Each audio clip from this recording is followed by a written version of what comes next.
It's my great honor to introduce another distinguished American public servant. Governor Tom Ridge wore the uniform of his country in Vietnam. He served in the Congress of the United States. He was the governor of the great state of Pennsylvania, and he was America's first Secretary of Homeland Security. Please join me in welcoming Governor Tom Ridge.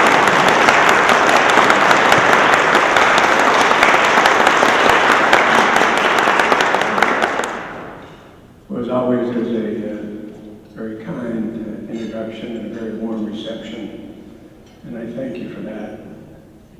I do want to echo comments of my distinguished colleagues and my friends. One, to say thank you to the group that pulled this together. The diaspora of Iranian patriots is international. I think that's one thing that people in this city need to understand. When we attend events in support of the Democrats, the Democratic opposition in Iran, we'll find people literally from dozens and dozens of countries. So what I think the first thing Washington needs to understand is that the MEK and men and women at Ashraf represent literally hundreds of thousands of people outside of Iran, let alone millions of citizens inside of Iran. So I tip your hat for your sustained commitment to the cause of freedom. And that's exactly to what you're committed to. But secondly, to echo and reaffirm what the ambassador and the general said to those of you who have both the privilege, the responsibility, and the opportunity to make a difference in the halls of this great institutions of Congress, in the House and the Senate. I tip my hat to those of you who serve on congressional staffs. It's not an easy job. It's not a 9-to-5 job, and you're often asked to do very difficult and often controversial things, but I presume that's why you accepted the position when the congressman or the senator asked you. You wanted to be in the middle of making a difference. And I appreciate your presence here today.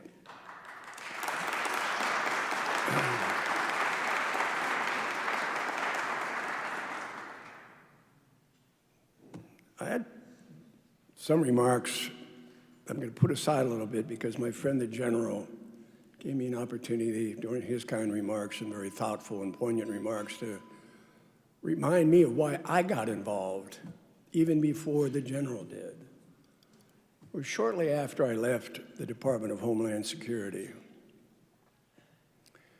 And this wonderful group of individuals came in to see me, to talk to me about Camp Ashraf and all the circumstances leading up to their need to come in and chat with me to see if I would be supportive of their mission, their cause, which over the years turned out to be something I've been committed to for almost 15 years. And the mission, the cause is liberty, freedom, and independence for a democratic Iran. But what was most interesting to me at that outset was the first allegation they put on the table before me was, you need to understand, Mr. Secretary, former Secretary, that we've been accused and we're listed, the MEK is listed as a terrorist organization. I was intrigued by that allegation because when I was privileged to serve this country and privileged to serve President Bush, almost on a daily basis, and the ambassador and the general will tell you, when you're in that position on a daily basis, we used to get briefs just on the terrorist threats against United States citizens, United States interests, both here and abroad. And I went back thinking all those daily briefings I received, both oral and written, where we listed the terrorist organization, the potential threat, the potential target. It was just an interesting document that our intelligence community put us together. And I tried to recall if at any time, in literally hundreds and hundreds of pages of documents that I reviewed for almost 3 years, if I had ever seen the MEK listed by our intelligence community as a terrorist organization that threatened an American citizen or American interest anywhere. And you know what, ladies and gentlemen? I couldn't think of one. So I concluded on my own with other due diligence that I felt obliged to do before I associated with the cause and the mission of this group of people, that they were put on that list for political reasons. They were not a terrorist organization, and the general has pointed out, finally, the administration, President Obama's administration and Secretary Clinton was forced to acknowledge in a rather bizarre way. They didn't respond to the show cause. They couldn't show cause why the MEK should remain listed as a foreign terrorist organization. And one can appropriately conclude, if they're unable to show cause, then they probably shouldn't have been there in the first place. We need to understand that. This town needs to understand that, and Congress needs to understand that.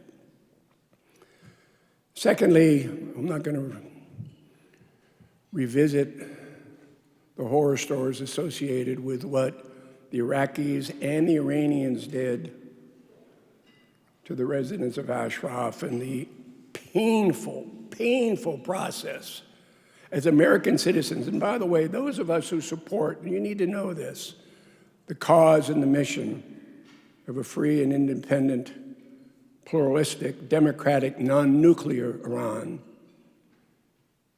they're Republicans and Democrats. They're from the Foreign Service, the Diplomatic Corps, former legislators, clergy, multiple faiths, across the board. It's a rather remarkable group of men and women who have aligned themselves with the cause of freedom. And so as I think back at those 15 years, one of the most poignant memories I have, excuse me, and I share it with you today, was the first time I spent a couple of hours with the mothers and the fathers and the sisters and the brothers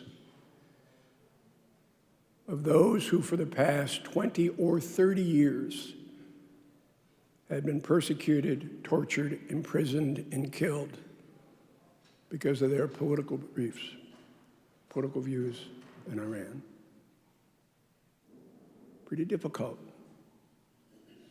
talking to a mom who lost a son or a daughter, innocent son or daughter, who were arrested, imprisoned, tortured, and killed because of their belief in freedom. Think about that for a moment. I dare say if we could somehow manage to get those mother and fathers here and sit down with individual senators and congressmen and talk to them as parents and loved ones, they understand that this has been going on not just the past 2 weeks, not the past couple of months. This has been going on for almost 40 years. And by the way, in '88, there was a fatwa that said it's okay to kill innocents because of their political beliefs, because of their aspirations, because they believe they were born to enjoy life, liberty, and the pursuit of happiness. You die because of your aspirations. You suffer because you want to be free. Now, fast forward the next 35 or 40 years. Before you leave, I hope you just walk over here, and it's one thing to look at the names. You know, I was, of all the wonderful, I've had many opportunities to serve my country. And the general appreciate this. He said it'd been better if I'd have been a Marine, but I wasn't. I was just an Army grunt. But one of the things with Marines and Army men and women, you go to the Vietnam Memorial and there's 58,000 names. So you don't have statistics, you have names. Young, most of them young. Were they to be doctors? Were they to be engineers? Were they to be laborers? Were they to be fathers? Were they to be mothers? What were they going to contribute to their community? What were they going to do to make their country a better, safer place to live? But you never know. They'll never have the opportunity. They were names. But here You should look at the Book of Martyrs and walk by this. You not only have names, but you have photographs. Oh, by the way, they started at 14 years of age. 14 years of age. Taking the streets against the corruption, the repressive theocracy, because they want to be free. At some point in time, if we're true to our ideals, and the ambassador and the general spoke to them eloquently and completely, but I'm kind of repeating that message. But if you're true to your beliefs, at what point in time does the United States and Europe, from the right or the left, liberal or conservative, but if you are from a democracy and privileged to choose your own leaders and to determine your own fate, and by the way, we know democracies are imperfect. One of the blessings of democracy is we are allowed to identify the imperfections in our system of government and then work together to try to improve them. There are plenty of imperfections in the theocracy in Iran. And only a regime change will improve them. We know that.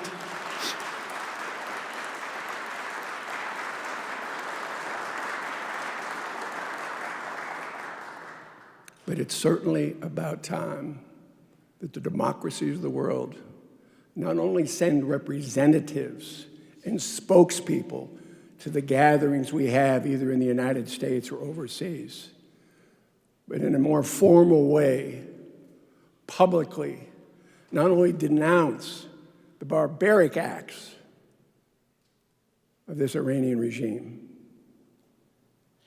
I did not see the video, but reports of 40 to 100 young men hiding in a marsh outside of a major city in Iran that were gunned down.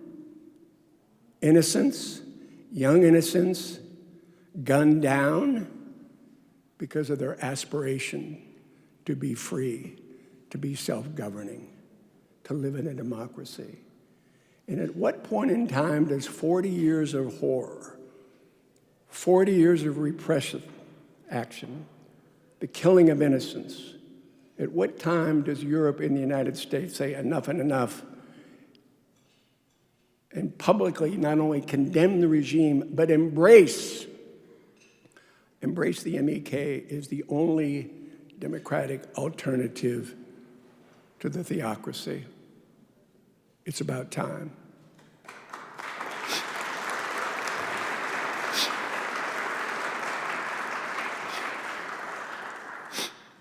A couple final thoughts, if you don't mind. It's very interesting to see how the leaders in Iran over the past couple weeks have categorized this unrest. Well, let's be real clear. It's happened in all 31 provinces,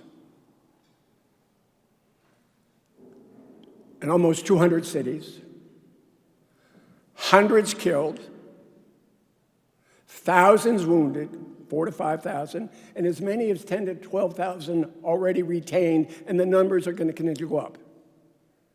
And if you listen to them, there's just a small dissenting group. The MEK is just a boutique group. There's not much to that organization.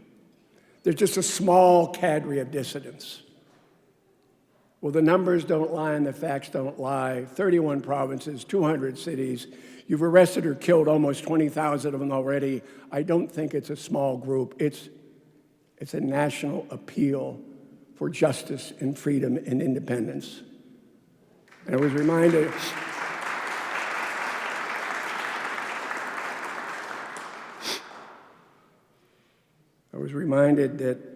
of a quote that you're all probably familiar with, and I'd like to close with, if you don't mind. It's another from a great Democrat, someone who served his country in the cause of freedom, but not only for his country, but for the rest of the world in 1942, when things were looking a little bleak for the Allies and certainly looked bleak for Great Britain. Winston Churchill, who commented, "Now this is not the end. It is not even the beginning of the end, but it is perhaps the end of the beginning." Oh, this is the end of the beginning at the very least. For 40 years, the MEK and those who support them within Iran and the diaspora around the world have cried out for global attention, for international embrace of their aspirations. And now is the time for the broader global community to accept the reality. The cause is just. The goals are something that all democracies embrace. And it's about time that the United States of America lead that effort among democracies to not only condemn this regime, but to publicly support the democratic uprising proudly led by the MEK.